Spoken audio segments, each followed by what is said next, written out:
지난 연말에 정말 가슴 아픈 사건이 있었죠. 제주항공 여객기 참사로 인해서 197명이나 되는 우리 이웃들이 우리의 곁을 떠나게 되었습니다. 이 참담한 소식을 듣고 마치 약속이라 한 듯 전국 각지에서 수많은 자원봉사자들이 유족들을 위로하기 위해서 그 현장으로 달려갔습니다. 자원봉사자들은 유족과 구조대원들을 위해서 따뜻한 식사와 음료를 정성껏 대접하는 모습을 여러분 방송 화면을 통해서 보셨을 것입니다. 무엇이라도 도움이 되고 싶어요 라고 말하면서 자원봉사자들은 그 유족들을 정성껏 섬겼습니다. 또 흑백 요리사에 출연했던 안유정 셰프라는 분이 계시는데 이분도 김밥 200주를 준비해서 물과 함께 유족들을 대접했습니다. 또 커피를 선결제한 분들도 있었습니다. 그 따뜻한 커피를 마시면서 유족들과 관계자들이 큰 위로와 용기를 얻게 되었습니다. 여러분, 우리 그리스도인들이 그리스도인답게 산다는 것은 무엇일까요? 그것은 우리의 생각이 변하는 겁니다. 교회를 다니는데도 우리의 사고방식이 변하지 않는다면 우리 예수 믿는 그 능력이 우리 안에 나타나지 않는 것입니다. 도움을 요구하는 그런 삶의 방식에서 도와주는 삶의 방식으로 바뀌어야 되는 것이죠. 늘 남의 도움을 구하는 생활 방식에서 남을 돕는 방식으로 변해야 됩니다. 도움받는 존재에서 돕는 존재로 변신해야 하는 것이죠. 한국 교회사에서 한국 교회의 성장을 이야기할 때 꼭 빠지지 않는 게 하나 있어요. 그건 뭐냐 하면 네비어스 정책이라는 것입니다. 이 네비어스 정책이라는 건 뭐냐 하면 이 네비어스 선교사라는 분이 한국 교회의 선교사들에게 지도자들에게 한국 교회가 성장하기 위해서는 이렇게 해야 된다라고 제시한 정책이에요. 이거 소위 이제 3자 정책이라고 하는데 세 가지를 강조하는 정책입니다. 자치, 자립, 자전 이 세 가지를 강조하는 거예요. 자치는 뭐냐 하면 다른 사람의 간섭을 받지 않고 교회를 운영해 나가는 겁니다. 자립은 다른 사람의 도움과 원조를 받지 않고 교회를 운영해 나가는 거예요. 경제적으로 자립하는 겁니다. 자전은 강요가 아니라 스스로 기쁜 마음으로 복음을 전하는 겁니다. 이 네비어스 선교사가 이 세 가지 정책을 제안했는데요. 한국 교회가 이것을 잘 수행하면서 빠른 속도로 성장을 하게 됩니다. 우리 동강교회는 이북에서 월남한 피난민들이 세운 교회입니다. 맨손으로 이 남한 땅에 내려와서 저 국제시장에서 장사를 하면서 돈을 모아서 개척한 지 3개월 만에 목조 건물을 자갈치 시장에 세우게 됩니다. 여러분 한번 생각해 보세요. 지금 남한에 빈손으로 내려왔는데 그 어려움 중에 자기 입에 풀칠하기도 힘든 그 6.25 상황 가운데서 이 교회 건물을 세웠습니다. 지금도 자갈치에 가면 그 목조 건물이 존재합니다. 그리고 5년 동안 열심히 돈을 모아서 57년에 당시 돈 500만 환으로 이 지금의 이 용두산 어귀에 이 자리에 296평 땅을 매입하게 됩니다. 정말 어려운 그 시절에 교인들이 피땀을 흘려서 이 자리에 예배당 부지를 구입하게 돼요. 근데 예배당 부지만 구입한 게 아니고 신암교회라는 교회를 개척하게 됩니다. 그리고 목사를 파송합니다. 우리 교회도 지금 예배당 부지 매입해서 건물을 지어야 되는 상황인데 다른 교회를 개척하고 목사까지 파송을 합니다. 남에게 도움받는 그런 교회에서 남을 도와주는 교회로 일찌감치 우리 교회는 자리매김했다는 것을 우리 교회 역사를 통해서 알 수 있게 됩니다. 오늘 본문에 보면 이스라엘 군대는 여리고 성과 아이성을 차례대로 정복합니다. 기브온 주민들은 이스라엘과 화친하려고 여호수아와 이스라엘 백성들을 속입니다. 그래서 마치 먼 나라에서 온 것처럼 그렇게 꾸며서 화친을 맺게 되죠. 기브온과 이스라엘이 화친을 맺었다는 소식을 예루살렘 왕이 듣게 됩니다. 그리고 크게 두려워합니다. 왜냐하면 이 기브온이라는 도성은 매우 아주 크고 중요한 도성이고 다들 용사와 같은 그런 사람들이었기 때문에 기브온 사람들이 이스라엘과 화친을 맺었다는 소식에 예루살렘 왕은 크게 놀랍니다. 그러면서 주변의 네 왕들을 모아서 아모리 연합군을 결성하게 돼요. 그리고 이 아모리 연합군이 기브온을 치게 됩니다. 이런 위급하고 위험한 상황 가운데서 기브온 사람들은 여호수아와 이스라엘 백성들에게 SOS를 보내게 됩니다. 빨리 와서 우리를 도와달라. 지금 아모리 사람들이 우리를 치려고 한다. 여호수아 이스라엘 백성들은 주저하지 않고 기브온으로 달려갑니다. 그래서 밤새도록 올라가서 잠을 자지 않고 올라가서 그 아모리 연합군을 기습작전으로 그들을 공격하고 그들을 패하게 합니다. 그래서 아모리 연합군이 뿔뿔이 흩어지는 것을 우리가 성경을 통해서 보게 됩니다. 오늘 본문에서 이스라엘은 도움을 요청한 기브온을 외면하지 않습니다.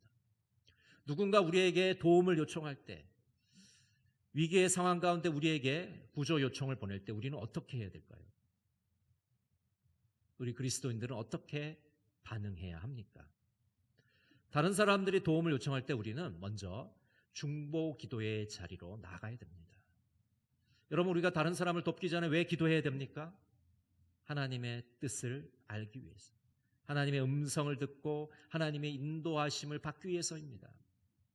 그리고 도울 수 있는 방향과 지혜를 얻기 위해서 우리는 기도의 자리로 나가는 것이죠. 우리는 도움이 필요한 자들을 위해서 간절하게 기도해야 됩니다. 이것이 그리스도인의 특권이요 신성한 의무입니다. 한 손에는 아픈 사연을 들고 한 손은 하늘을 향해서 간절하게 하나님께 기도해야 됩니다. 하나님, 주님의 사랑을 베풀어 주십시오. 그들을 불쌍히 여겨 주십시오. 슬픈 일을 당한 자들의 마음을 위로하여 주시옵소서.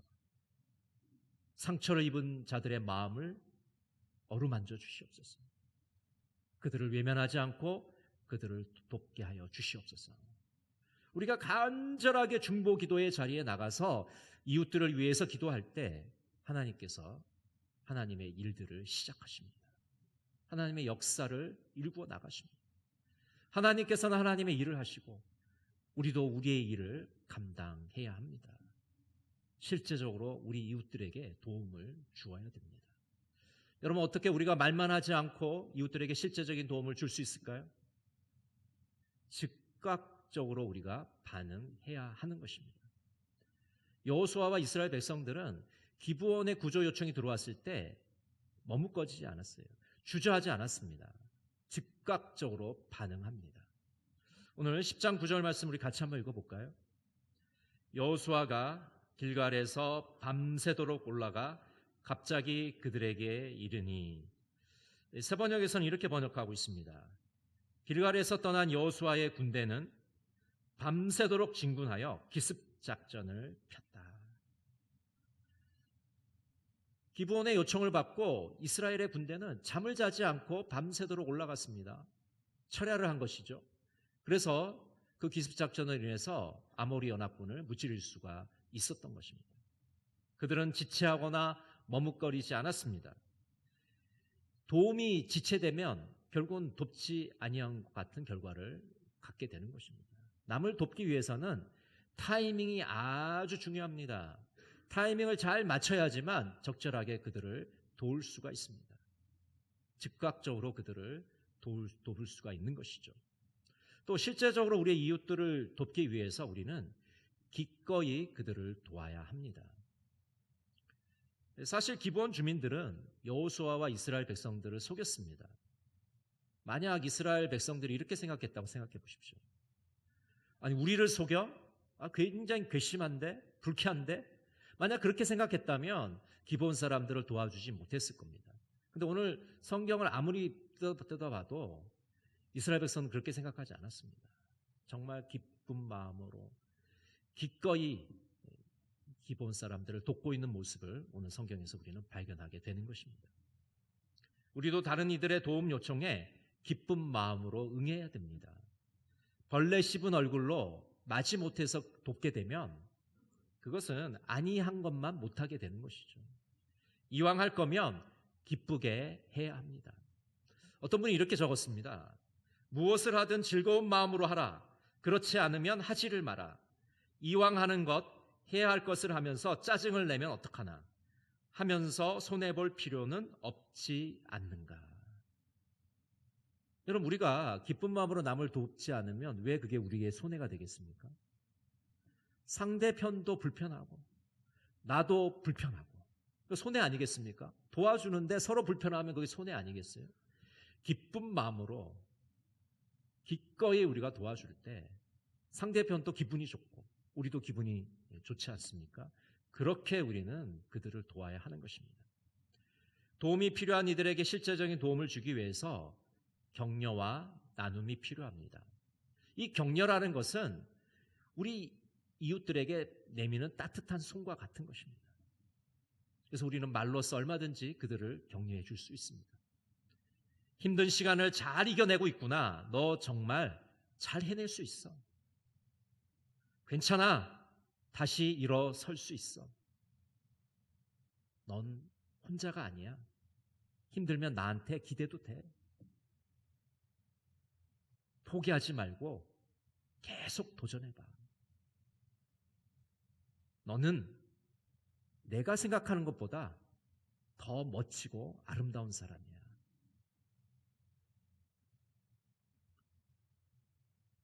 우리가 이렇게 격려라는 따뜻한 손을 내밀 때 그분들은 힘과 용기를 얻게 됩니다.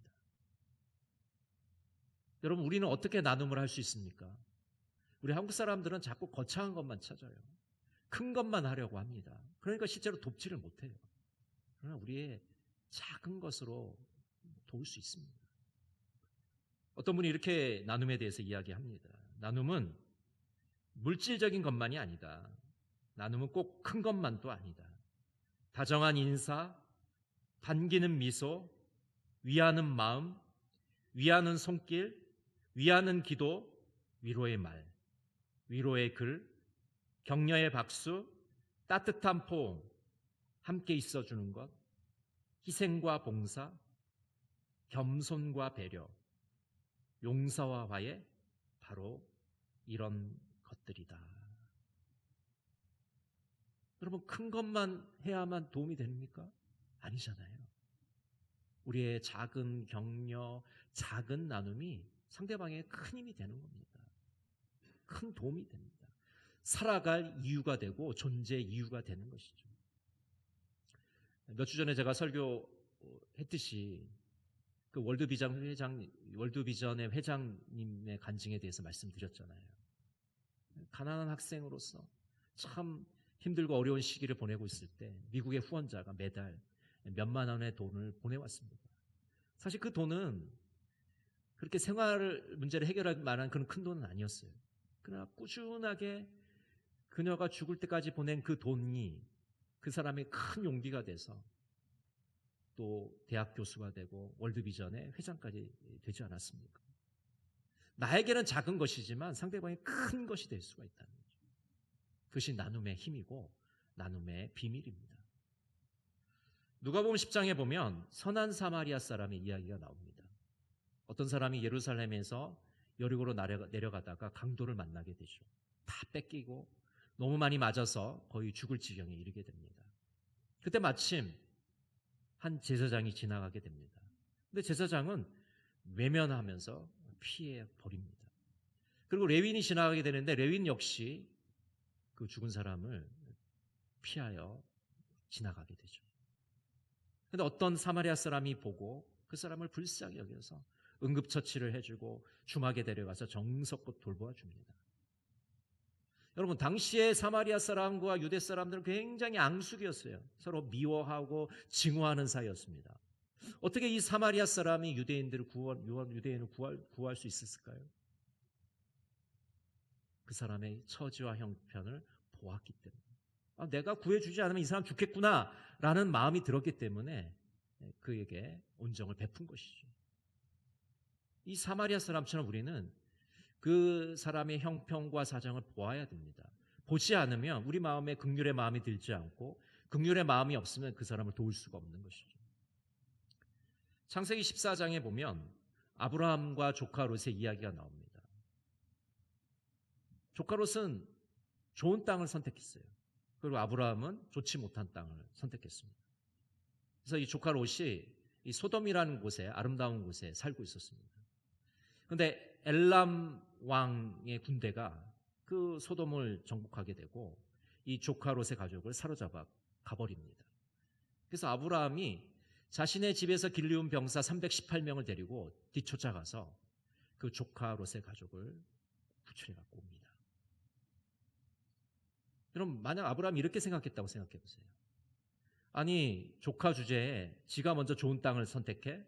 괘씸한데? 만약 그렇게 생각했다면 조카 롯을 구원하지 못했을 거예요.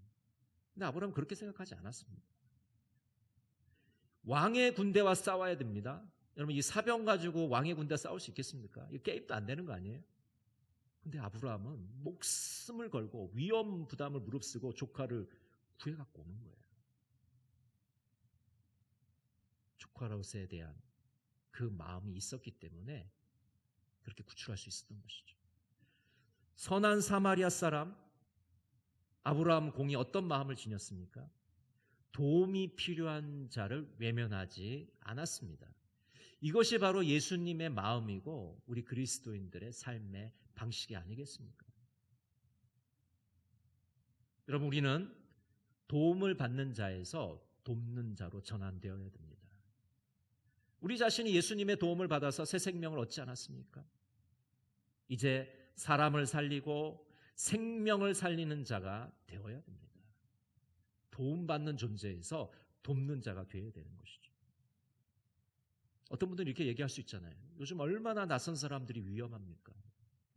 낯선 사람에 대한 경계심이 극도로 높아진 시대를 우리가 살고 있습니다. 상대방이 나에게 위해를 가할 것이라는 그런 불안감과 초조함이 우리에게 다 있어요.